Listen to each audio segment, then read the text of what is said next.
जी हाँ भक्तों, नवजात शिशु को ग्रहचाल या किसी की बुरी नजरों से बचाना चाहते हैं तो इस एंटीबायोटिक टोटका उपाय को प्रसूति घर में करके देख लें। इस उपाय को करने पर शीघ्र लाभ होता है भक्तों।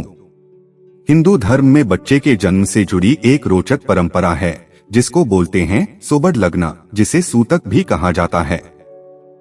यानी कि जब भी किसी घर में बच्चे का जन्म होता है तो वहां जन्म के बाद लगने वाला सूतक मानना होता है और उस अवधि में न सिर्फ पूजा पाठ करने की मनाही होती है बल्कि घर वालों को मां और नवजात शिशु से दूरी बनाकर रहना होता है।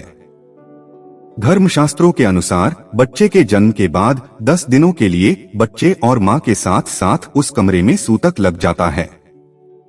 इस दौरान परिवार का कोई भी सदस्य पूजा पाठ या किसी भी प्रकार के धार्मिक कार्यों को नहीं कर सकता है। मान्यता है कि बच्चे के जन्म के दौरान माता और बच्चा खून लगने से अशुद्ध हो जाते हैं और ये अशुद्धता 10 दिनों की होती है, जिसे सूतक का नाम दिया गया है। इसलिए जब तक हवन अनुष्ठान आदि करके शुद्धि न की जाए तब तक 10 दिनों तक किसी भी धार्मिक कार्य को नहीं किया जाता है। और यही 10 दिन बच्चा और उसके मां को बुरी नजर से बचना जरूरी होता है। कहा जाता है कि प्रसूति और बच्चा को सूतक अवधि में बुरी नजर का प्रभाव तीव्र गति से होता है। इस अवधि में मां का भी बुरी नजर बच्चे को लग जाता है। तो आज के इस वीडियो में हम कुछ ऐसे उपाय और टोटके बताने जा रहे हैं जिसका प्रयोग प्रसूति को जरूर करना चाहिए, क्योंकि इस उपाय को करने से बच्चा जन्म के बाद एक सुरक्षा घेरा में सुरक्षित हो जाता है। फिर उस बच्चे को किसी की नजर लगने का खतरा टल जाता है। अगर आप इस चैनल पर नए आए हैं तो चैनल को सब्सक्राइब जरूर कर लें, क्योंकि यहाँ पर सटीक ज्ञान दिया जाता है। मान्यता है कि सूतक अवधि में अगर किसी बच्चे पर बुरी नजर लग जाता है तो वो बच्चा बड़ा होने के बाद भी किसी संकट से जूझता रहता है।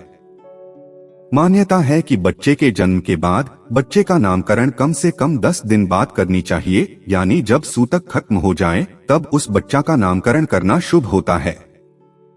हालांकि बच्चे का ग्रह नक्षत्र देखने में कोई पाबंदी नहीं है। सूतक अवधि में मां और नवजात शिशु से परिवार वालों के दूरी बनाने के पीछे वैज्ञानिक कारण यह है कि मां की स्थिति और नवजात का शरीर बहुत कमजोर होते हैं। ऐसे में इन्हें किसी भी प्रकार का इन्फेक्शन आसानी से पकड़ सकता है। इसी कारण से परिवार वाले बच्चे और मां से दूरी बनाकर रहते हैं ताकि बच्चे और मां को किसी भी प्रकार का कोई इन्फेक्शन हानि न पहुंचा सके और दोनों स्वस्थ रहें। हिंदू धर्म में निभाई जाने वाली हर रीति का अपना एक महत्व और उसके पीछे का एक वैज्ञानिक कारण है। सूतक की परंपरा के पीछे का भी मुख्य कारण यही है कि बच्चे को जन्म देने के बाद मां का शरीर थकान और कमजोरी से भर जाता है। ऐसे में उन्हें आराम देने के लिए ही इस परंपरा को बनाया गया था और आज तक निभाया जाता है। साथ ही नवजात को जन्म के कुछ दिनों तक मां के स्पर्श की सख्त जरूरत भी होती है। नवजात बच्चे को बुरी नजर बहुत जल्द लग जाता है, तो बुरी नजर से बचाने के लिए कुछ टोटका और उपाय इस प्रकार है। पहला उपाय, बच्चे का जन्म होने से पहले प्रसूति के कमरे में एक चाकू को छुपाकर रख दें, जिसकी पता खुद प्रसूति को भी न हो। चाकू उस कमरे के दक्षिण एवं पश्चिमी दिशा वाली कोने में छुपाएं। इससे घर में पहले से रह रहे पूर्वज के किसी भी भूत प्रेत जैसी नकारात्मक शक्ति प्रसूति के कमरे में प्रवेश नहीं करेगी। क्योंकि किसी भी घर में बच्चा पैदा होने के बाद जिस प्रकार बच्चे को देखने के लिए घर के सभी सदस्य उत्सुक रहते हैं, उसी प्रकार हमारे पूर्वज का भूत प्रेत भी नवजात शिशु को देखने के लिए उतावला रहते हैं। लेकिन वो तो मनुष्य नहीं, एक छाया होता है, तो इतना जान लें कि छाया को माया नहीं। इसलिए प्रसूति कमरे में एक चाकू छुपाकर जरूर रखें। अब बात करते हैं दूसरी टोटका की किसी घर में पितृदोष होता है। पितृदोष वो दोष है जिसके कारण पूर्वज में किसी व्यक्ति के मृत्यु होने के बाद उस व्यक्ति का श्राद्ध कर्म किसी कारणवश विधि विधान से नहीं किया गया हो या उसका श्राद्ध ही नहीं हुआ हो और उसकी आत्मा किसी प्रेत योनि धारण करके भटक रही हो। फिर उस घर में कोई भी मांगलिक कार्य होता है तो उसमें वो आत्मा विघ्न डालता है। साफ तौर पर कहें तो वो उस घर के सभी सदस्यों को प्रेत बनाने का पुरजोर कोशिश करता रहता है। वंश वृद्धि को बढ़ने नहीं देता है। घर के ऐसी निर्दयी शक्ति से नवजात शिशु को बचाने के लिए 7 इंच का काला कपड़ा को लेकर उस कपड़े के बीचों बीच थोड़ा सा पीला सरसों रखकर उस सरसों के ऊपर थोड़ा सा हींग, थोड़ा सा अजवाइन, 1 पीस खड़ा लाल मिर्च सूखा हुआ, 1 शम्मी पेड़ का कांटा, इन सभी चीजों को रखकर उसमें 3 गांठ मारकर प्रसूति के चारपाई में सिरहाने तरफ बांध देने से किसी भी प्रकार की भूत प्रेत बाधा जच्चा बच्चा को नुकसान नहीं पहुंचाएगी।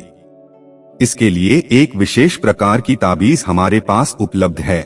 अगर किसी भाई बंधु को ये ताबीज लेनी हो तो डिस्क्रिप्शन में दिए गए जीमेल के माध्यम से संपर्क कर सकते हैं।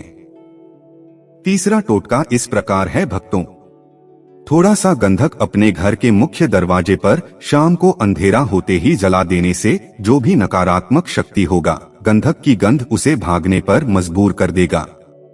अब चौथे टोटके की बातों को इस प्रकार समझते हैं। कई गांव कस्बों में ऐसा प्रचलन होता है कि नवजात शिशु के जन्म होने के 10 दिनों तक बच्चे का ग्रह नक्षत्र पंचांग द्वारा देखने की मनाही होती है, जिससे शिशु पर चल रहे ग्रहों की दशा से हम अनभिज्ञ होते हैं।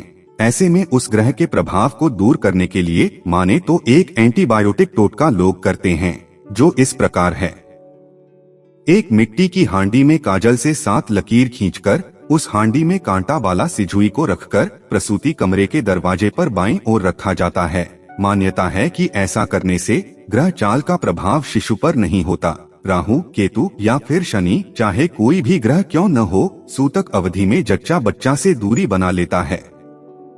अगर बच्चे को बुरी नजरों से बचाना चाहते हैं तो ताबीज के लिए जीमेल पर संपर्क कर सकते हैं। ये वीडियो आपको लाभप्रद लगा हो या फिर इस वीडियो से आपको कुछ सीखने को मिली हो तो वीडियो को लाइक करें, दोस्तों को शेयर करें और चैनल को सब्सक्राइब करके दरबार की घंटी जरूर बजा दें, ताकि आपके जीवन को सुखमय बनाने वाली नोटिफिकेशन सबसे पहले आप तक पहुंचे। ईश्वर आपके सारे कष्टों का निवारण अवश्य करेंगे।